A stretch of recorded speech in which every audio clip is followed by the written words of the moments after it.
now that the F1 season is finally underway, well, is it underway already or not? Because I'm recording this a week before Australia. I don't know if I'll get this before Australia. I probably can if I lock in, but I'm busy with school.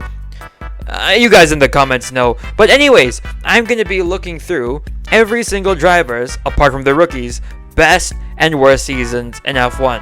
And yes, I won't be including Liam Lawson, Ollie Behrman, Jack Doohan, because their F1 sample size isn't enough. On the road to 10,000, let's try to get 10,000 by June. I think I could get 7,000 by the end of this month.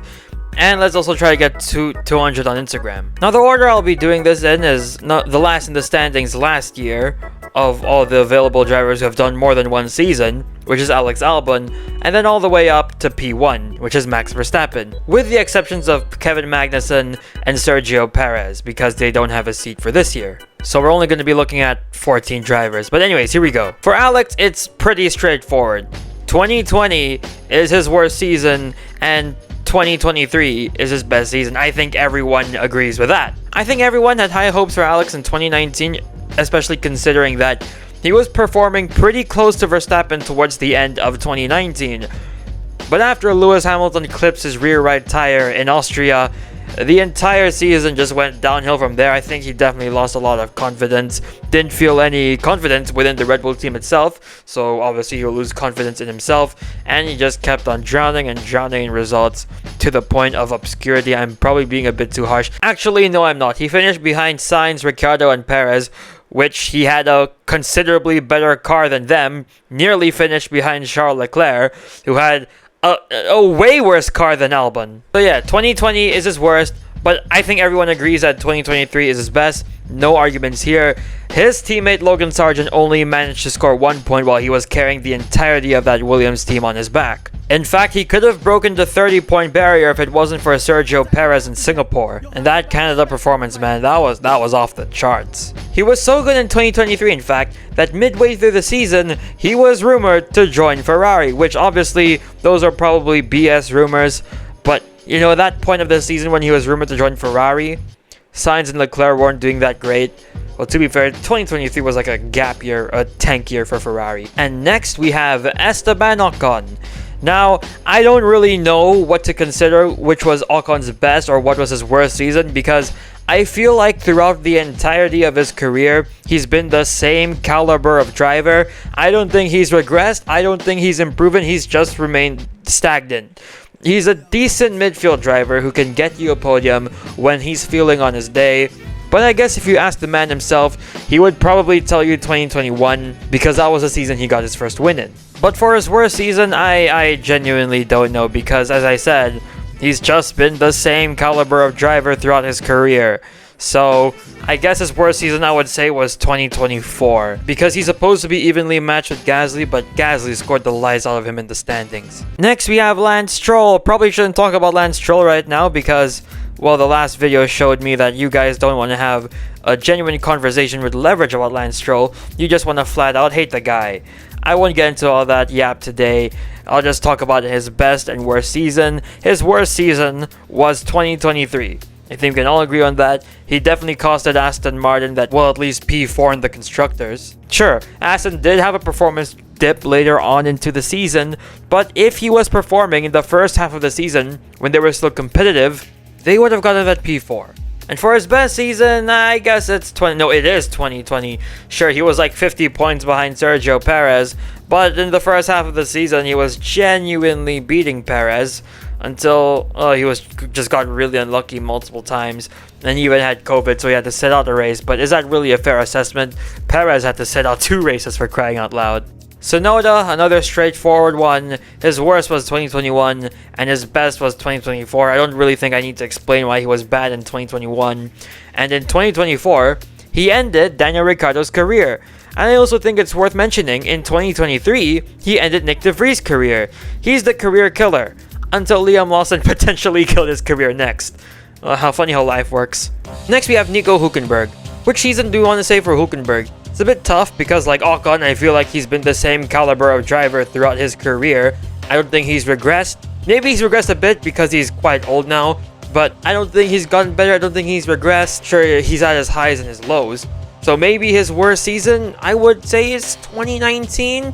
You know, he's been with Renault for 2 seasons, 3 seasons at that point, and Ricciardo comes in and immediately beats him, and then sending him back home, and Esteban Ocon replacing him for the 2020 season. And for his best season, there's a strong argument between 2014 and last year, 2024.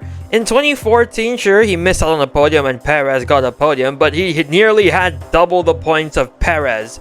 And in 2024, we all know how exceptional that man was throughout the year. In fact, he could have finished P10, but Alpine had that resurgence in the final few races of the season. It's a bit tough. I think they're pretty equal, but I think I'd have to give this to 2014 because he actually finished top 10 in the standing. Or maybe it's 2018 because the midfield was pretty closely matched in 2018 and he was best of the rest. I don't know, it's a pretty tough call. Still waiting on that podium. Please, Audi.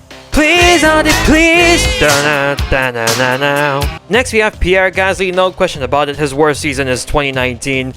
I think everyone agrees that he should have been dropped mid-season, but not for Alex Albon. I think it should have went to Danny Kvyat. His performances were absolutely horrendous, and in his last race for Red Bull, he could not get past Carlos Sainz.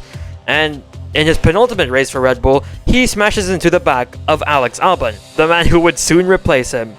And his best season was 2 years later, in 2021 with AlphaTauri. Mans carried that team behind his back. He probably had scoliosis after that season, just carrying all the load of AlphaTauri. You know, getting that podium in Baku, I think that was really important. Yeah, just a phenomenal season from Gasly. I think everyone still holds that opinion that 2020 was his best. 2021 was his best season. Maybe there's an argument for 2020. You know, winning a race that year. I'm not sure, but I just find 2021 more impressive, in my opinion at least. So, 2021 is Pierre Gasly's best season. Next, we have Fernando Alonso. We already know his best is 2012. I won't talk about 2012 at all. Watch the Audas video. I kinda went through it a bit in my Primes video. How about his worst? Alonso's worst season is pretty interesting. Might be 2021, but that was more rusty than him actually being bad. I think Alonso's one of those few drivers. Never improves, but never regresses. But he'll have very high peaks. Maybe 2004, he got beat by Jarno Trulli when they were both teammates at the same time. Trulli just lost out to Alonso when he finally left for Toyota. But no, if you look at the machinery he's been given, of course he's not performing up to scale to what you normally see from Fernando Alonso. It's really tough to choose a bad season for Alonso because if you try to look for one, there really isn't one. So I'm gonna have to give this null and void for the bad season, and his best season was 2012. Now for Lewis Hamilton, I won't really go in depth because I already made a full-length video on this. Yes, I know it is only ranking the Mercedes seasons, but I think his best and worst season is in this list. His best season was 2018, his worst was 2024. Just go watch that video. He would agree with you. He would agree with me on that sentiment, apart from the 2018 thing, because I think his absolute peak was the final 4 races of 2021, minus the final 5 laps of Abu Dhabi. George Russell, I won't be including any of his Williams years because you can't really prove anything from that. So for George, I'm gonna have to say his worst was 2023. He got a bad rep for constantly crashing into drivers back in 2022. And it just continued on to 2023 when he started crashing into his own teammate. But towards the end of the year, he got a lot better in terms of not smashing the wall constantly. Doesn't count for the whole season. He was terrible. He was miles off Lewis. But 2024 was his best. I'm a Lewis Hamilton fan, by the way. Big Lewis Hamilton fan. I think 2024 showed that George Russell's true championship material. And I'll say this, I think George Russell's better than Lando Norris. And 2024 proved that, you know, just consistently beating Lewis week in and week out. Sure, he'll have... No, actually thinking about it, he didn't really have off weekends, didn't he? The 2 races that Lewis won, one of them, he had a lightweight car, so he was gaining on that straight, fair enough. That's why he got disqualified.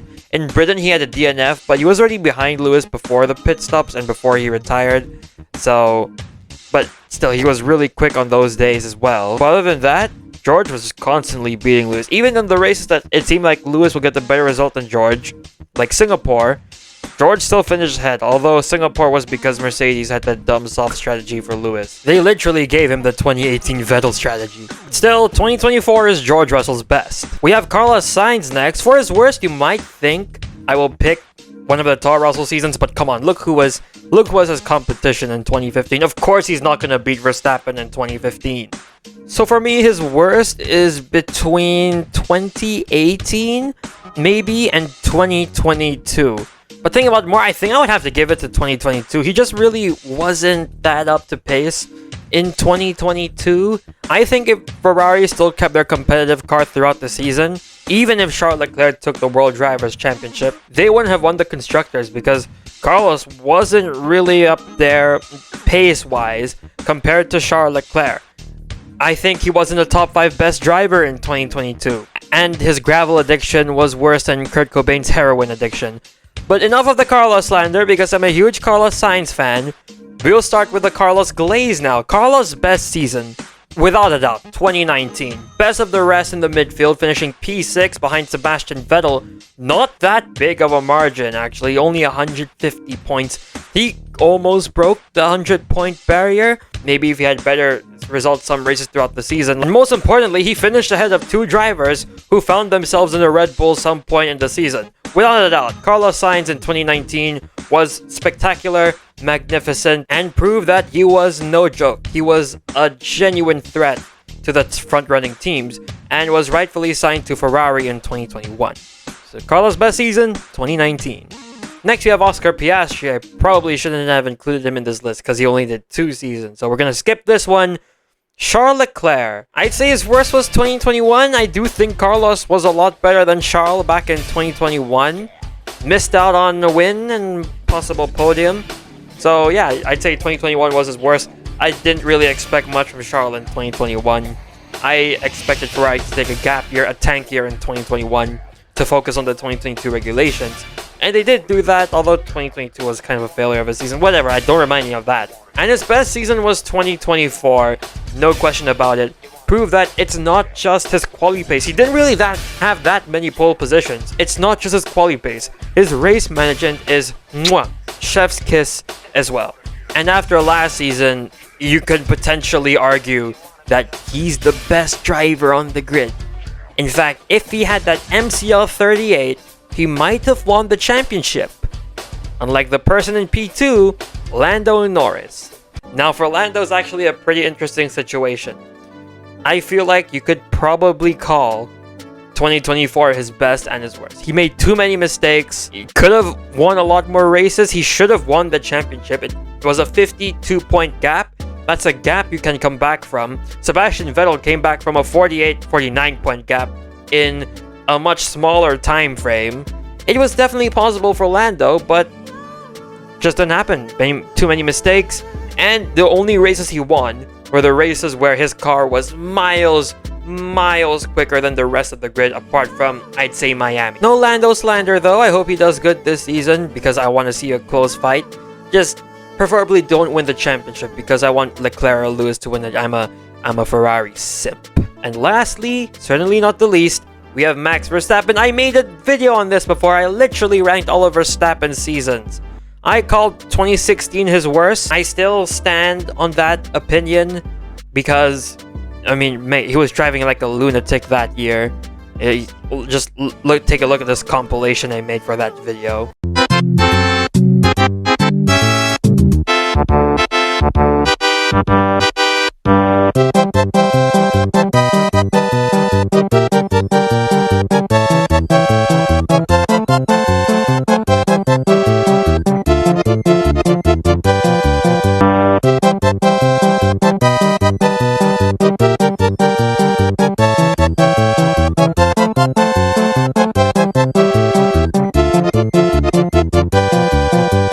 First of all, he's shouting on the radio like a child.